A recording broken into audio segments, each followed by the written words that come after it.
Sir, അപ്പോൾ ഈ course പഠിച്ച ഒരാൾക്ക് എന്തെല്ലാം ജോലി സാധ്യതകളാണ് ഉള്ളത്?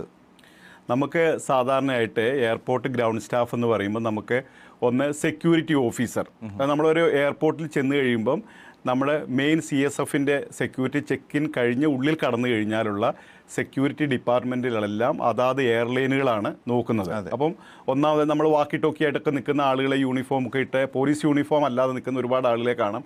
ഇവരൊക്കെ ഈ ജോബിൽ വർക്ക് ചെയ്യുന്ന ആളുകളാണ്.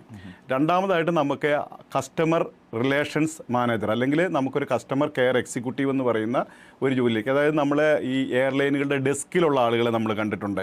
യൂണിഫോം ഒക്കെ ഇട്ട് ടിക്കറ്റ് കൊടുക്കുന്ന ആളുകളെ, അങ്ങനെയുള്ള ആളുകൾ. അതേപോലെ തന്നെ കസ്റ്റമറെ സപ്പോർട്ട് ചെയ്യുന്ന ആളുകളെ, വഴി കാണിച്ചു കൊടുക്കുന്ന ആളുകളെ, എന്തെങ്കിലും ഡിസബിലിറ്റി ഉള്ള ആളുകളെ ഹെൽപ്പ് ചെയ്യുന്നവരെ, അവരെ ഫ്ലൈറ്റിൻ്റെ അടുത്തേക്കുള്ള കൊണ്ടുപോകുന്ന ആളുകളെ, ഇതെല്ലാം ഈ ജോലിയിൽ പെടുന്നതാണ്. അവർ കസ്റ്റമർ കെയർ എക്സിക്യൂട്ടീവ് എന്ന് പറയുന്ന ഒരു ഡെസിഗ്നേഷനിൽ വർക്ക് ചെയ്യുന്നു.